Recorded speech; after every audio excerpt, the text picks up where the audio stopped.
Hi, everybody, and welcome back to another episode of Raise the Vibe with Liz. I'm your host, Liz Peterson, and today I have Tricia Carr joining me today. We're going to be talking all about animal communication. All this morning, I've had all the animals popping in. So this is the direction we're going today. So a little bit about Tricia for those of you who aren't familiar. So Tricia Carr, C.H.t, is a spiritual teacher, empathic channel, certified hypnotherapist, animal and nature telepath, and master multidimensional medium. Tricia has a decade of guiding students and clients through spiritual awakenings, opening and advancing psychic abilities, healing trauma and crisis, and aligning life purpose to professional satisfaction and a fulfilling life. In all her work, Tricia utilizes gifts as a human design reflector, 5/1, and channel of nature and spirit to attune and refine clients and students to their higher purpose and soul mission. Tricia teaches that the unseen realms are available to everyone for support and enrichment. Tricia, welcome. Thanks for having me, Liz, and thank you for having this platform for all of us to have our hearts open to spirit and light. And I deeply appreciate you for the work you're doing. Thank you. I appreciate that, Tricia. Thank you for saying so. I kind of want to jump right in, but a little bit of backstory on how did you become an animal communicator? Well, my soul said we're going to incarnate on this planet. You know how far back we want to take it. Yeah, it was something that was always online for me as a child, and my father and one of my sisters also, validated it, and it was perfectly. It wasn't anything that was. It was just how we lived. It was like, oh yeah, the cat said blah blah blah. It was just like it was as natural as anything else. And then throughout my life, I didn't think of it as I didn't classify it as a psychic ability or anything. If I saw someone wasn't listening to an animal or paying attention to them, I just figured they don't really like animals that much, or they don't have the animal kind of emphasis. And that's perfectly fine. Some people are more into children or, whatever, and maybe not as much. And some people take care of the elderly and have this great affinity. So it doesn't make a person a bad person if that's not their particular lean. So when I would observe someone, just not connecting with an animal or hearing them or listening to them, I just assumed it was that. I didn't even know I was assuming that. I just, noticed that. And so flash forward, I to the point where I became one as a professional. I had a spiritual awakening when I was close to 40, which actually the portal of that was recognizing that I'm an empath. I hadn't been in any of the spiritual, metaphysical community, didn't have any of that language. So, I had been reading Dr. Wayne Dyer and Eckhart Tolle and Deepak Chopra, but they don't talk about things like empath and these other things that we kind of get into with our psychic senses and seeking. Anyway, in this coaching to be able to become a more healed and empowered empath, because when I first stumbled upon it, realized, yeah, that's exactly what was happening with me. And I started searching on the internet. It was like, you need to protect yourself. You're basically a message of being weak and, too special. And I didn't care for that, even though I didn't know anything about it, but I was just like, well, I reject that. I'm not made incorrectly. I know that. So I had this wonderful coach. We were doing, chakra balancing, clearing, questioning, and we got like really in the sacral, and we weren't moving through it all the way. She kept saying, there's something else for us to discover. And in that imagery, communing with the sacral, I pulled up this image of inner child, but probably also actually a moment of me, 3 years old, dancing and singing and laughing, and she can talk to animals and blah, blah, blah, blah, blah. And my coach stopped me. She's like, wait, that's it. You're an animal communicator. That's what needs to be uncovered here. And actually, we had started that session. I brought to her the thing that was on my heart, it was on my mind, was concerning me, was this feral cat who was coming into my backyard, showing up in the backyard, looking through my glass doors. And it's funny, I didn't realize an animal communicator. And I said, and she's saying to me, which now with this awareness, I realize that's kind of hilarious. It's like she's saying to me, I need help. I need help. Because she's a feral cat looking right through my windows, looking into my face. Um, so anyway, my coach, back to when we discovered this, she said, when we conclude the session, go out there and talk to that cat and ask her how you can help her. And I did. It was perfectly natural. I just sat down and she happened to even be there on the porch, fortunately, still asking me for help. I just took a breath, cleared my mind, and said, do you need something from me? And it was really unmistakable to me to pick up her voice. It was a different literary voice than mine. It's a different feeling, a different frequency. I could feel without any question that I wasn't making it up. And then also she gave me an answer that I was not completely comfortable acting upon. She told me, I can't have these babies. She was very pregnant. And she said, I can't have these babies. And I wasn't prepared or super excited about that, to, make that decision to intervene. It's not an easy one to make. Where's the nature? Where is the crossing the line, making those choices for her? I was considering all of that. I'd already conferred with a cat rescue person who's like, you have to trap her and terminate that pregnancy. You have to get her fixed, and and explain to me the TNR aspect of it, trap, neuter, and release, that it is compassionate, especially if you're living in a city and these cats don't have resources and they are domesticated animals. And I understood that. And she says, you have no idea how hard it is for her to raise babies out there. They'll probably just die in a terrible death. And so, it was kind of harsh to hear that. On the other hand, another friend saying, well, is that our place? Are we supposed to intervene and take her babies? And I could see that all of those perspectives. But then Helen, is the name of the cat, said, I can't have these babies. And so I explained to her again telepathically, well, these are the options. I'd already been trying to trap her, to try to help her, by the way. And I said, I will trap you. You'll go to a hospital. I'm kind of giving her the mood of this. You will be uncomfortable at the hospital, but you'll go, you'll take a rest. When you come out, you will be sore and you won't have the babies and you won't have babies anymore. And I presented this to her, in all of the feeling and imagery as I could. And there was another cat that I had trapped, spayed, and released. And so they knew each other. And I said, and you'll live like Marisol. And Helen said to me, the cat, I can't have these babies. I don't want to go to the hospital. I don't want to have any more babies. And I'm like, well, point 2 is non-negotiable for your points 1 and 3. So, like I said, I had been trying to trap her and she wouldn't trap. But I trapped her. I think that I set some things up, and like a day later, she trapped like that.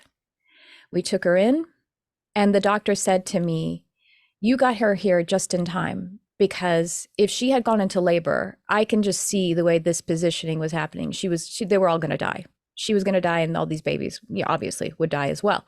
So you got her here just in time, because if she had gone into labor, I don't know if we could have saved her. Wow. So she literally meant, I can't have these babies. The babies weren't being had, and she was asking for help to save her life because the babies weren't going to come. And she didn't want to live a life of having babies out there in the feral landscape of a city. So that was my first animal official one, where I knew I was doing it and had evidences from it. And by the way, Helen lived for 8 years, passionately in love with her partner, Tom, who I also, got him fixed so that they could live, and I never brought them inside because they were so happy. They almost never left my porch, and they had houses, heated ones in the winter, and couches, and they were so very happy. And they lived for another 8 years, and placed their order for dinner and breakfast every day, come up to the door and like, hello lady, food lady. We never had a physical relationship, but they were perfectly content with their physical relationship. And then Helen eventually died, actually, of kidney failure. I took her in. She came to my porch to ask for help again, wailing in pain. I just didn't even have to trap her. I just picked her up, took her to the hospital, and that was her end. And Tom died 6 months later, very, very close to her. Couldn't really live on the planet without her. So that's my story. After that, experience, I was hooked. Started going to development circles, started practicing animal communication, as like an intern, offering it for free with people in my development circles, fellow students, and then friends and family. But soon after starting that, a teacher told me, she's like, "Well, you're a medium," and I was like, "Oh, I don't know about that." And she's like, "Wait, you've been practicing animal communication?" Yeah. She's like, "Have you been talking to dead animals?" I'm like, "Well, yeah." She's like, "Yeah, that's mediumship. And you're a human, so you could talk to dead humans too." Again, like, so there's the long and the short of it. That's basically the genesis of this, what became a career then, because I was obsessed. Wow, that is amazing. That is just amazing. And I like the story of it. And I love the story of the cats. And I love how, they had their last 8 years together on your porch. I think that's a really sweet story. Um, I'm curious though, you were easily able to communicate with the feral cats. Had you not tried to communicate? Had you had animals before? Had you tried to communicate with them? Was it easier to communicate with an animal that wasn't your own? Oh, that's such a great question. So, yes, I've never not had animals. Well, actually, no, I think there was like a 6 month period of my life when I was about 20, 19 or 20, where I was moving back and forth between states. It's always been online, and I didn't realize again that it was happening. There's this one incident before had this awakening and knew that I was, that it was even a thing, where my husband lived this with me. He he made a mistake. So I have cats and birds, which is so weird, but that's what I've always had. And for a while there, I had a cat who could be completely around birds. I could even put my birds on his back, and he'd be like, "Ooh, that's a nice little massage from their claws." But I had these new kittens and parakeets, and I had a house that's really big enough that they basically were annexed to separate sides of the house. And so this one day, the birds were out, out of their enclosure, just flying around the room and having their time. And we have a signal like the door's closed, locked, no cats. But my husband was distracted on the phone and had apparently let them in, but I was in the complete other side of the house, but I felt it, I guess, and I'm very clairsentient. I felt it in my body. According to my husband, I screamed a primal scream that he's never heard before or since, and I don't remember doing that at all. And I started to run, and he starts to run toward me, thinking that, okay, well, we're all dying. But I knew that something was happening. As we collided in this threshold, my husband trying to run to me and me running to the birds, one of my new kittens ran beneath our legs and dropped one of my birds from his mouth. And the bird was completely unharmed, but and this is my amazing cat. So anyway, apparently, yes, I was, and he was like, why? Because I couldn't, it's not like I could hear them. Even if I could, they don't sound any different. It's not like they make a certain kind of screech or something. So my body just started to act on it. And so it's always been there. But your question as to, is it easier with animals that are not your own? That's how I teach people to learn. And that is the thing for myself. So that's how I was more certain when in that moment where I heard Helen, the feral cat, because my own animals, their voices, they're extensions of my very body. You know what I mean? Like we are enmeshed all the time. So it is easier when you're starting to unpack this and open this as a skill to start with an animal who's not your own, because their literary voice will be more foreign to you. It's kind of like, if your partner kind of touches you on the arm, you barely notice it, maybe. But if a stranger even gets into your aura, you're like, you can feel them. It's a sensitization that's there. Then you can take that skill, like me listening to Helen, if I need something specific from my animals, to focus it even more and ask them a question. And then I can hear it just as clearly. But as we're walking around in the day, it's not like humans' voices talking to you. They don't talk as much, honestly. We have 60,000 to 80,000 thoughts a day. They have way fewer. They're so much more present than we are. So yes, it is easier in a manner of speaking because they're fresh. They're a fresh voice inside my telepathic field. Nice. I want to get to telepathy, but I first want to ask, I know that we all receive information differently, but how are you receiving the information when you're doing animal communication? I am I'm a synesthete. I guess all of us are actually synesthetes, but I have it really prominent. So it's dominantly clairsentient. Everything is clairsentient, but it immediately crosses over to the other senses in different ways. And it honestly has to do, a lot of it has to do with the animal too, how they are oriented or how they have adapted to humans. Also their age. Very young animals, you're going to get pictures and little short movies at most, and feelings and just like senses and feelings. But when they are older and they've adapted to humans, they'll often take on some of the characteristics of the human communication style. Like this one dog that I talk to, the way my sessions go, I get a picture of the animal, a few details like their age and name, and then some questions from the human. And then I have a preliminary session, remote, telepathic, with the animal. And then I get on a Zoom call with the person. And so with this one dog, it was like I had written a whole article. It was like very clear dialogue back and forth, very articulate, very human language. Like, whereas other times I'm like describing sensations, you know what I mean? Or describing a picture that I got. This dog, it was like very articulate. And when I got on the call with the human, I said, "You must talk to her a lot, don't you?" And she's like, "Oh, yes, I talk to her all day long.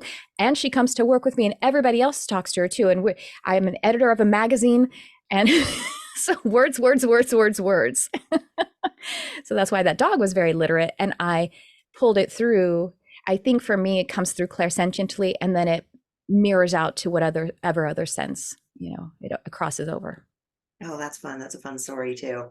Mhm. So telepathy. So you're saying that they communicate with telepathic ability. So describe what telepathy is, how it works for you, and then how someone might be able to tap into that. Telepathy is our first language, and every one of us is telepathic, and we retain it to a greater or lesser degree. And one way that we can discern or notice that we still have it online is people who have partners or kids. You walk into the room and that person may have their back to you, but you know what's going. There's a mood today. There's a thing. And that's kind of in the telepathic field. I mean, the telepathic field is basically the psychic field, but the sense of the TELE part is that it's an intentional sending, whereas just the psychic field generally is just a fabric of energies. So telepathic really means that we're actually intending to exchange the energetic languaging or information. And so yeah, like it's really like any other psychic ability, except that with it being telepathic, we usually have a conversational partner on the other side. I honestly see mediumship as multidimensional telepathy. If I'm talking to Archangel Michael and I have a communication to, a two-way, I'm on the phone with Michael or I'm on the phone with someone's past loved one, it's telepathy just on a different dimension. With animals, it's telepathy on this incarnated dimension. And that is what I teach and what I honor first, is to telepathically communicate with the animal in their incarnated personality, mind, body, spirit complex. Whereas we can go to their higher self, but I like to honor the animal first in their personality, in the same way I would talk to my husband first about something before I would go into meditation, talk to his higher self. If I just sat in my room all day and never talked to him, that wouldn't be very cool, honoring, the incarnated experience. So how we do it was a part of it too, like how we begin to tap into it. Yeah. Well, it is something it's to recognize that it is done in altered state, with usually in alpha and then sometimes in the alpha theta crossover brainwave state. And the alpha brainwave state is more of the daydream state. And I'm sure many people who are listening, you can relate to saying something that someone else, saying the same thing as someone else at the same time, or picking up the phone right when you knew your friend was going to call or text. All of those things are evidences of telepathy being online. And so to be able to relax into the alpha state and to have that intention and trust the intention.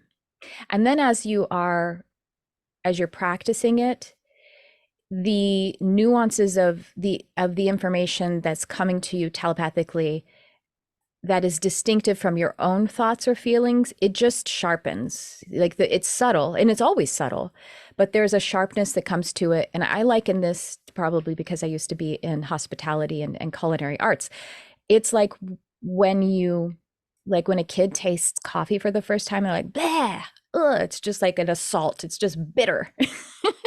But if you stay with it a little bit, you can taste, and there's notes of cacao and almond and spice. And the more that you experience it and you develop a palate for it, it still tastes like coffee, but you can find those more subtle notes. They become more obvious to you while you're working in that place.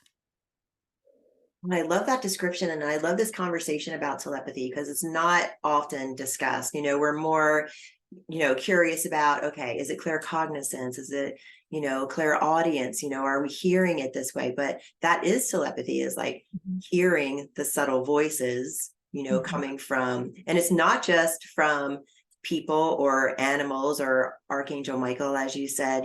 This is all the realms. Can you discuss a little bit about that? I just want to dip in just a little bit, that it goes beyond that. Yes, absolutely. And so that's why, you read in my bio, multidimensional medium, because when I first started with animal communication and then I moved into mediumship, and then I realized that when I was working with mediumship, it's not just people's past loved ones who come through. I'm really having this, it's a sense of then angels coming through, and just it's really just like changing the frequency, or like changing the dial on a radio. And it's done with intention. That is the tuning of the dial.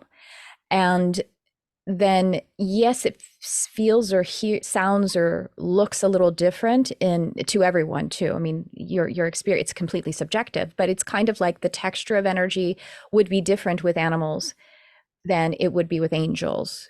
And that's part of it, is that as you taste those realms, then you can see, oh, immediately I'm in the angelic realm, or I've set the intention for it. And it's like there's also a distinction between an incarnated animal and a past animal, and so on and so forth. It's really, and why, I mean, that's not just a metaphor. The reason we've created the things in our technology is because it is an outpicturing of us.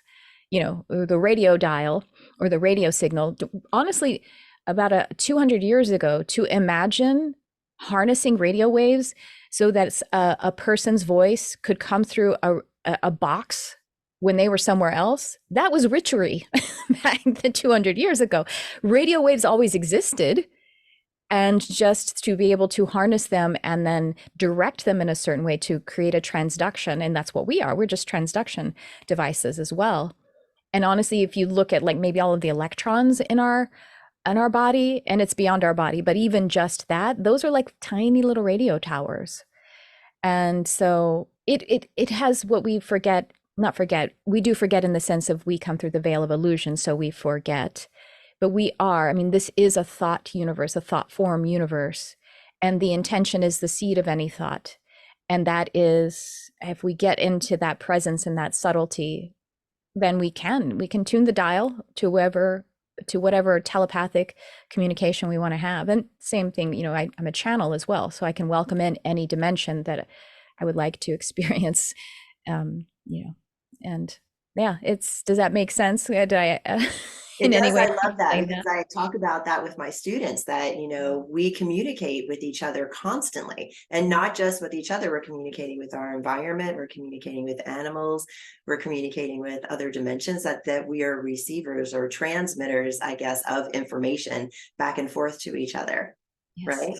Yes, absolutely. And I like how you pointed out the different dimensions. Can you share with us, since we're, kind of dipping into dimensions, are cats on our dimension? Do they have their own dimension? And maybe, some other dimensions as far as like our reality? Yeah, sure. Well, yes, because we are here we're in the construct of 3D with the material realm. And and also we are fourth dimensional, because that's the dimension. I mean, in a manner, and one way of looking at it is the dimension of thought and feeling. It is the mental, emotional, or the energetic space. So of course, cats are occupying all of that. The thing with cats, and for as the example, they are actually higher. They're more anchored in 2D, but very high on that 2D and bridging over to the 3D because of their relationship with us, because of that connection to the humans as being domesticated animals.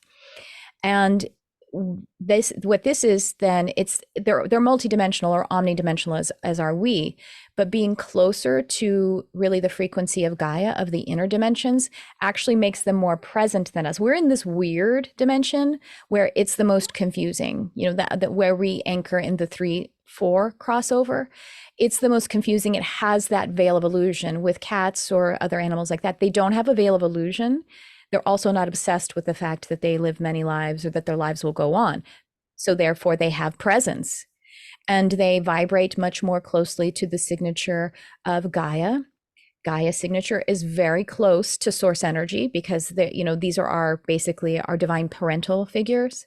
She creates us, and our soul sends that signal.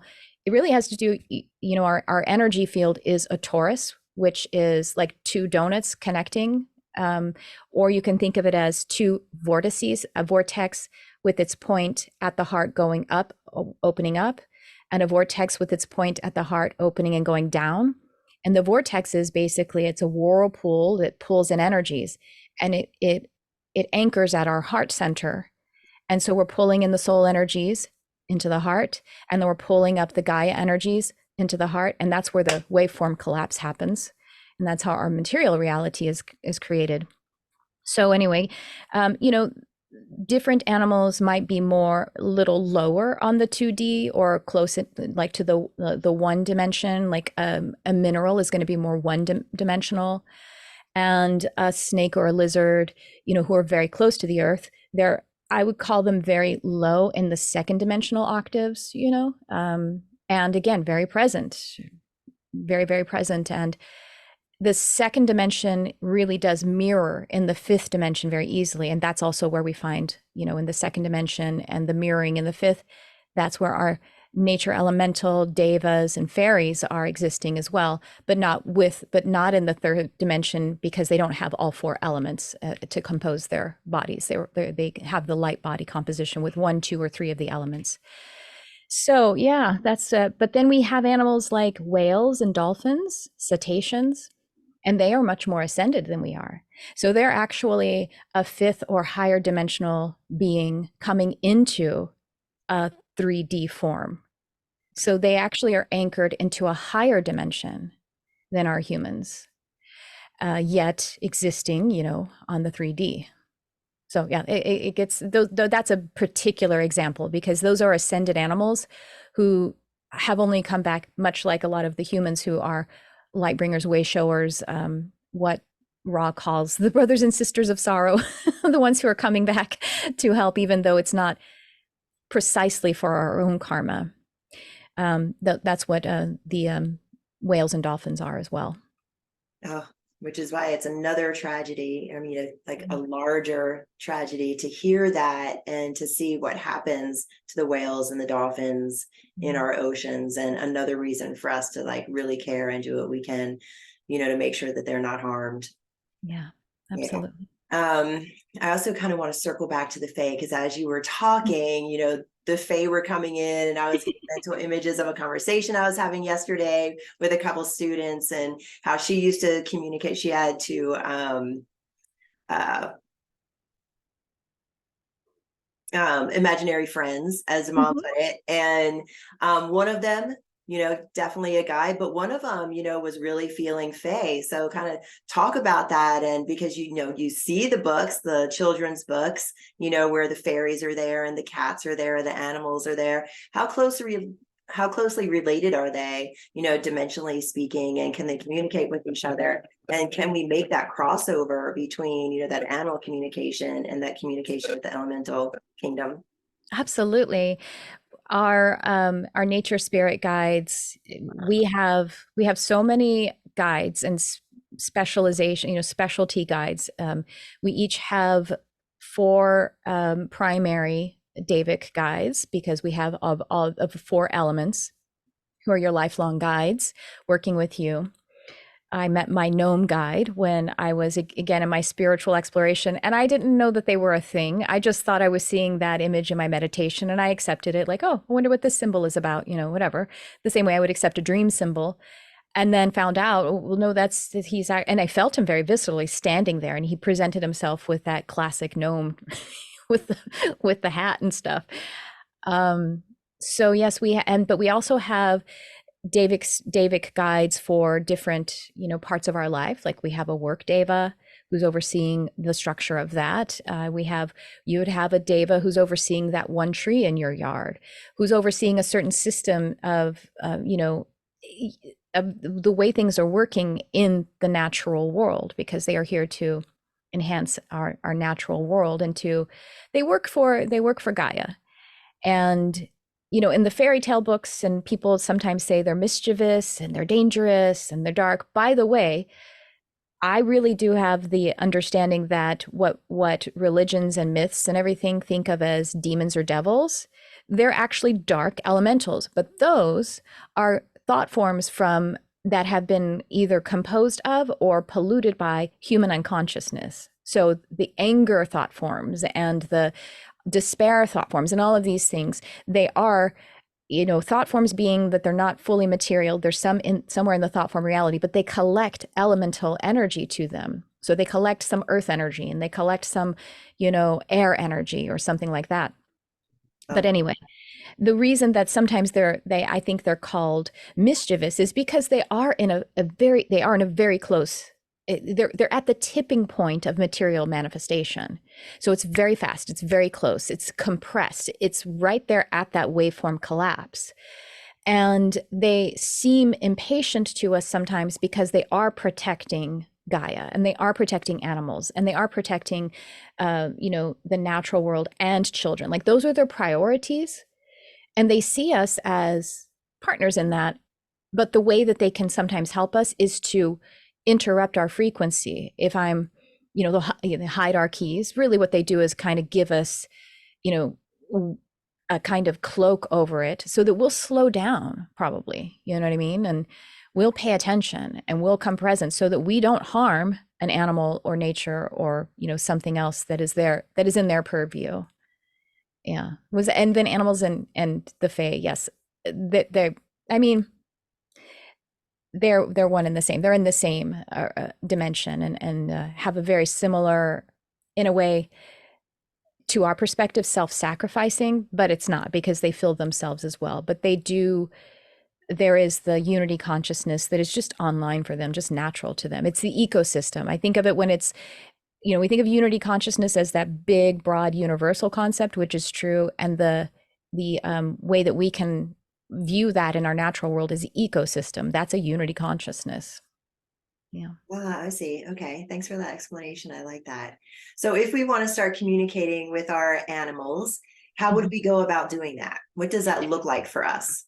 Well, it looks like I said, meditation, an altered state or self hypnosis, and you can meditate to calm or clear your thoughts, but basically to alter your state so that you are open to receiving, get into that receptive state and have the intention and just kind of focus the intention toward and make an invitation.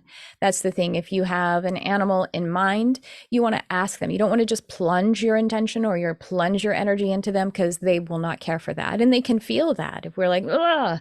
And I've done that out of fear before with one of my animals, and he literally gave me a like, stop it, mom. That was too much. But I was like worried about him. I was like, I'm so sorry. Can you just tell me what's going on? So we make an invitation.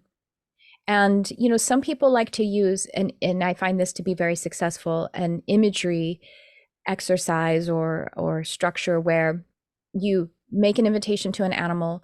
If they're a domesticated animal and they have a name, then that calling card really pulls on their heartstrings, because that calling card of the name is something that is contract between them and their loving human.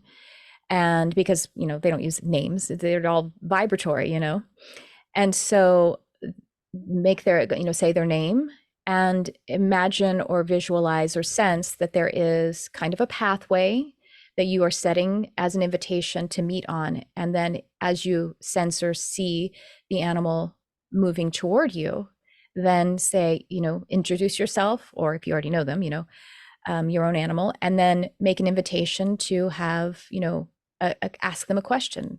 And then you have to be open to and lean into the information that you're getting. You might need to reset every now and again, take another breath and reconnect. But they will be really patient because they're always super excited that a human is awake to be able to do this. So they'll chill, they'll wait for you. Usually, sometimes we got animals with attitudes, but they do have personalities after all. That's So yeah. What are Mhm. some of the things that you've encountered with animals, some of the things that they've taught you or told you along the way? Oh gosh, everything. They've taught me everything. They teach me everything first before I learn it from other kind of spiritual, teaching or material. Animals teaching me about, okay, well, there was this tortoise that I communicated with. This was when I was still in my internship. I put it in air quotes because it was a self-imposed, internship of practicing before I started doing professional work, just like, other jobs. But this was a conversation. This tortoise was under the charge, was a familiar of a person who was in a development circle. So we were exchanging readings. She was giving me some readings and I was helping her, and she had like a lot of animals. And so we got to her tortoise and she's like, have you ever communicated with a tortoise before? And I'm like, no, that's I haven't, but hey, let's give it a go. She's like, okay, well, he's hibernating. Can you communicate with him when he's hibernating? I'm like, no clue. Let's give it a go. And so as I connected with this tortoise, he actually like heard our conversation, heard a question. He said, this is a great time to communicate with me because this is when I do my soul work, which is a word that I heard from him. And so in this, just with his name was Maury taught us, me and his human, he showed us a past life where he was a stone. And his human, this woman, was a young girl who would go in there and have her journal and her private time, but she would hug the stone and talk to it. So he told us that we can have incarnations as other things like a stone, or he has. And he also explained to me really dimensions and density. When I was asking him how you've been a stone, how is that possible? And he says, I've always had a great passion for the element of earth. And in my mind's eye, showed me a flip book of salamander, lizard, snake, stones, tortoises, of showing me the earth elemental kinds of manifestations he's been as an incarnation. And then explained to me, of course, I've been a mineral, and told me, just by explaining density to me, told me about the different manifestations of water. It can be ice, it can be steam, it can be liquid.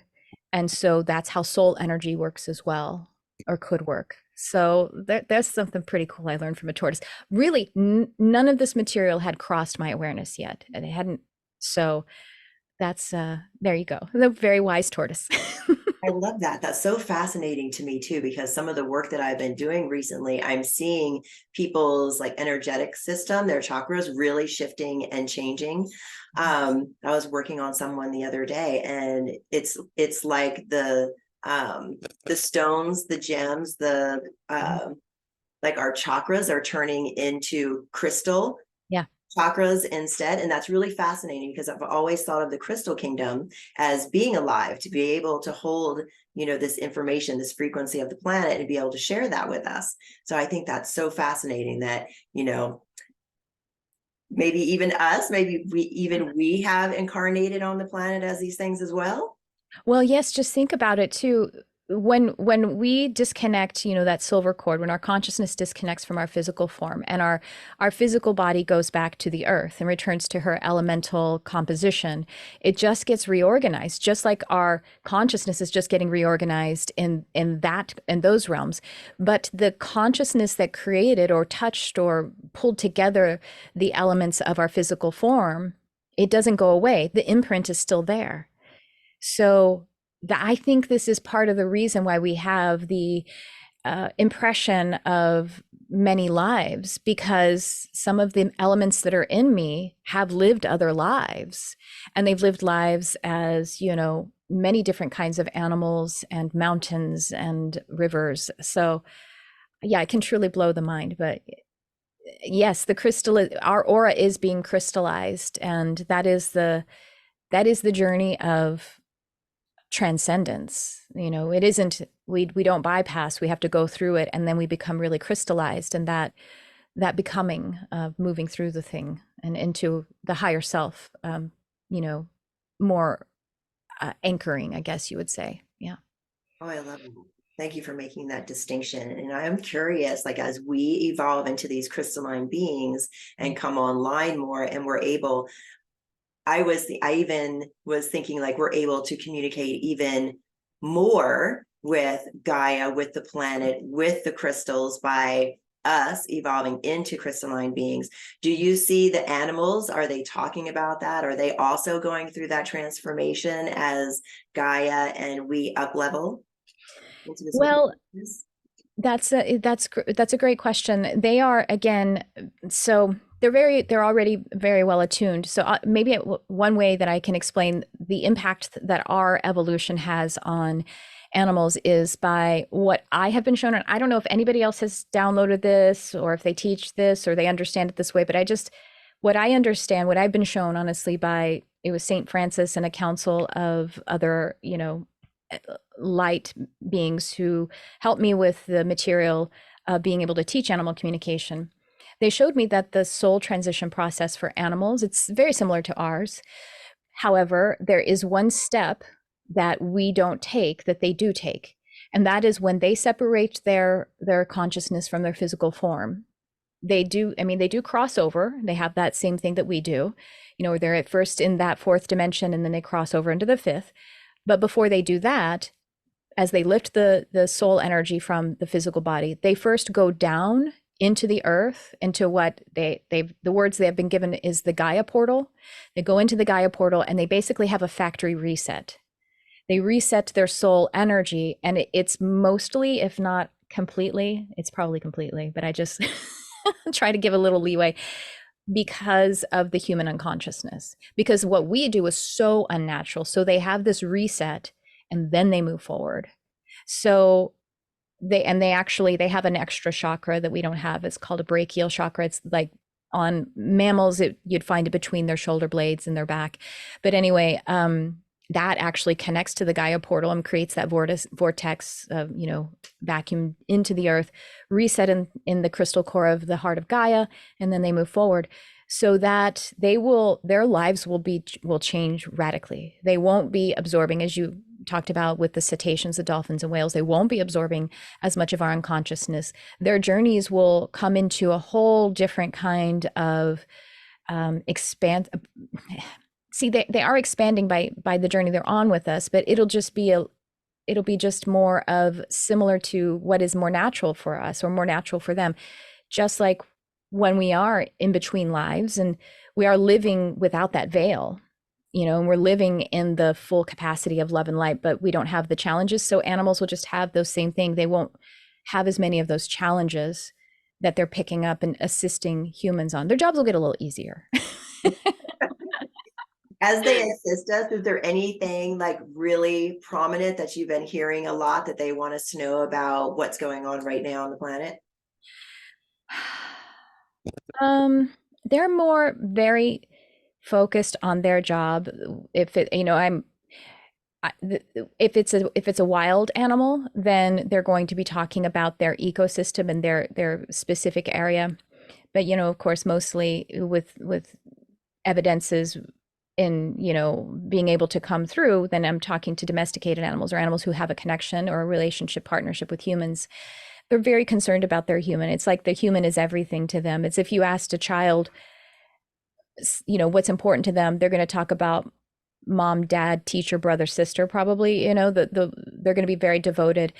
And but in a deeper conversation, so for example, one time I was about to start a podcast and I wanted to give some little fun anecdote because animals crack me up. They tell you the most hilarious, surprising things that you don't expect them to.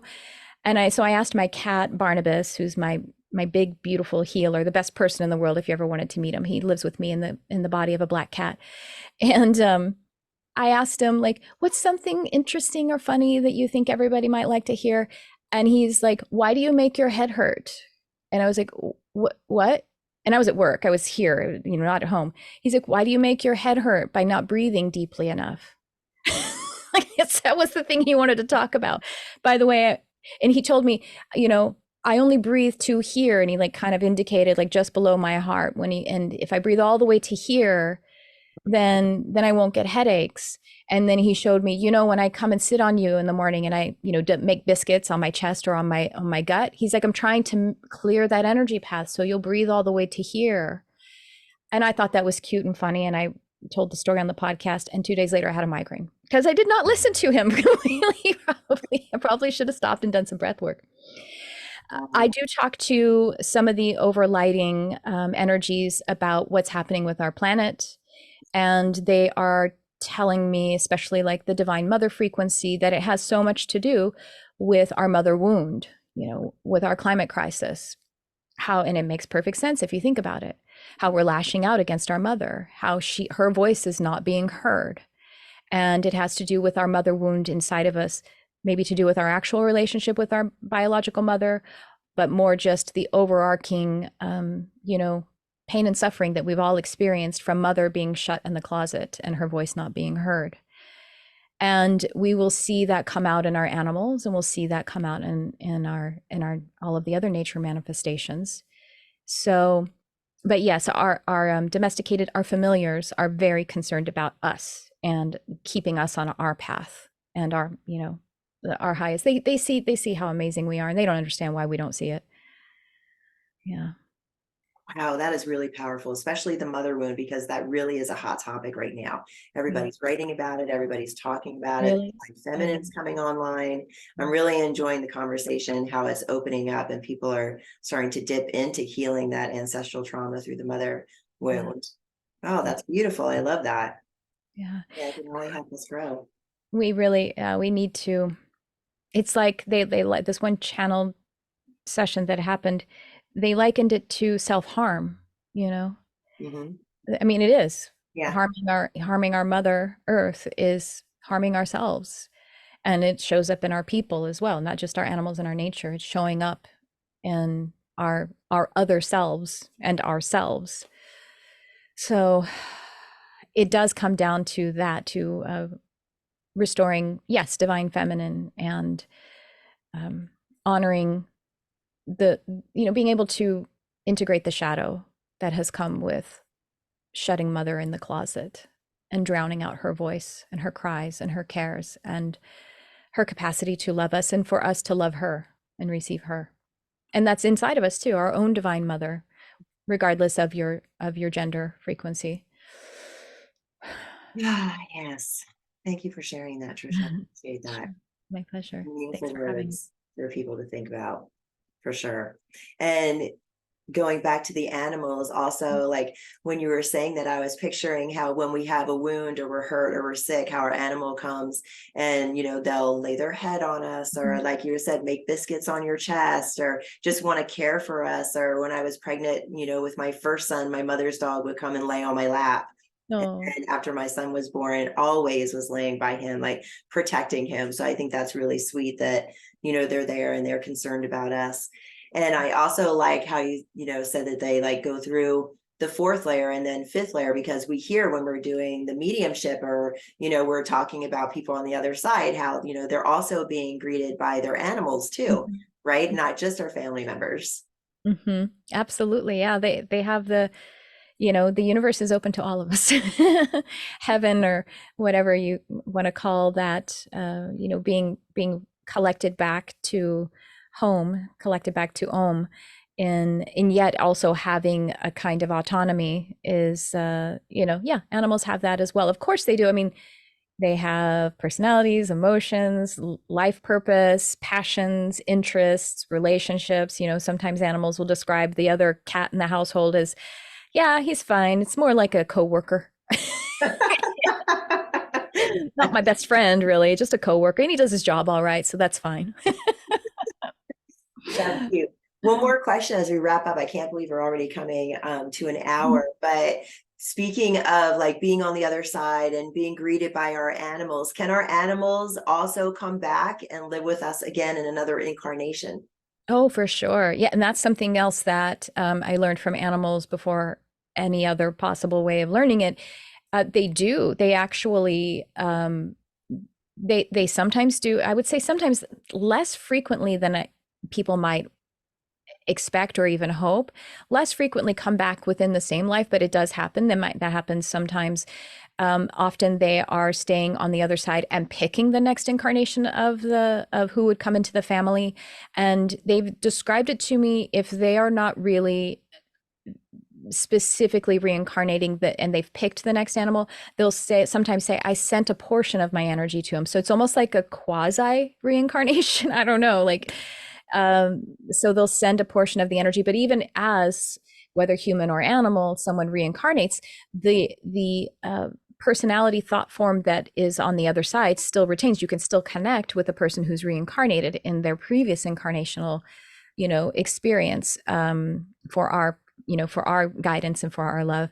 But yeah, they're part of our soul family. And so we do life to life, and sometimes within the same life, we reincarnate and have lessons. And sometimes, often when I'm talking to an animal who reincarnates, they will source a life that is in a similar line because it's relevant. You know what I mean? Like a dog maybe will talk about a life as a dog with their human, or maybe as a wolf with their human, because it's relevant, because they're a dog, they're a canine now. Mhm. And that's why I think we also mostly recover past lives that are being human, even though we've been other things as well, because it's relevant. I'll have lessons that relate to this life. But they will also, like the tortoise and the stone, or, just, yeah, other dynamics. And so the journey is really prolific and creative. But that's the reason why we feel that so passionately, that they're obviously very much more attuned to unconditional love, but the familiarity and the deep heart connection, yes, they're extensions of our heart and we are extensions of theirs. And yes, we have and shall be together again. I love that. Thank you for sharing that. I like how you pointed out how they could send a little piece of themselves, Yeah. to want to be with us and still be on the other side too. Like Hmm. we can be on the other side, but have another incarnation going on at the same time. Yeah. Or Parallel life. yeah, Hmm. or reincarnate again, but still be on the other side. Yeah. I like Yes. that. It's not linear. I mean, we put linear concepts on it because we are linear beings, and that makes sense. But there's no, you know, there's no there's not really any line. And of course, we know that time is more, well, it's an illusion, but it's definitely not linear. And even on the side of, like, say, the fifth dimension and beyond, or the other side, whatever we want to call it, it's more spherical. It's more like an ocean, so there is a sense of it, but so I think that's why we can do things like inner child work, because the 3-year-old version of me exists in the quantum manifestation, and she is alive and existing. And if I work with her and love her, it will change both of us. And that's why ancestral work works, because we heal our ancestors when we overcome the challenges that they experienced, and it goes backward in the timeline. Anyway, yeah. Yes. Thank you for pointing that out. I think that's so powerful that we can do the healing, in all dimensions of time, because time really does not exist. Right, Right. right. It's a tool for us. Yeah. As we wind up our hour today, would you like to share a jewel of wisdom before we go? That you are loved and cherished. There is nothing that you could do wrong, and there is nothing for you to fear. And I'm actually quoting from a book by Eben Alexander called Proof of Heaven. Is that the name of it? And that was the summation of the message that he received while he was in his near-death experience. Well, death experience. They should call them death experiences, right? um, that we're never ever alone, and that everything is, and I know we hear this all the time, but if we can really feel that everything is happening for us and not, and through us and to us, and that our challenges are the whole reason that we came here, that the self-actualization model that that Abraham Maslow showed us, that will put that in order for us, so that we can have the full experience, the transpersonal experience of higher self, utilizing this personal experience in the way that is, to our highest good. Oh, fantastic. That is a great jewel of wisdom as we close out the show. Thank you so much, Tricia, for that. And for people who want to work with you and get to know you a little better, how can they reach you? And please share with us, the free gift that you have. And I will have that down in the show notes for everyone. Oh, well, my website is my name, Triciacarr, and the word charm, like magic, charm, Tricia Carr Charm. And I'm on Instagram with that same handle. I have a free mini course that is Animal and Nature Intuitive Connection. And it's really great. There's class, there's meditation, there's PDF, and it helps you to basically what we were talking about earlier, to be able to connect with your own animals, or maybe even start to connect with other people's animals, and also nature. You can have a conversation with a tree. And so that's a free mini course that I think is really great. I love that. Thank you so much for sharing that with our audience. I really appreciate it.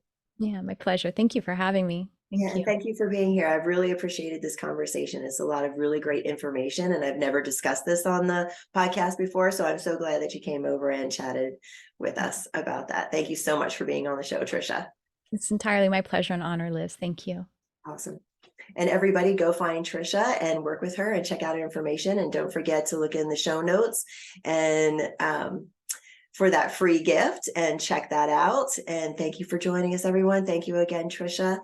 And you can find me on YouTube, Instagram, Facebook at Raise the Vibe with Liz, and my website, raisethevibewithliz.com. Thank you, everyone. Have a great day. And remember to get out there and raise the vibe. Thanks, everyone.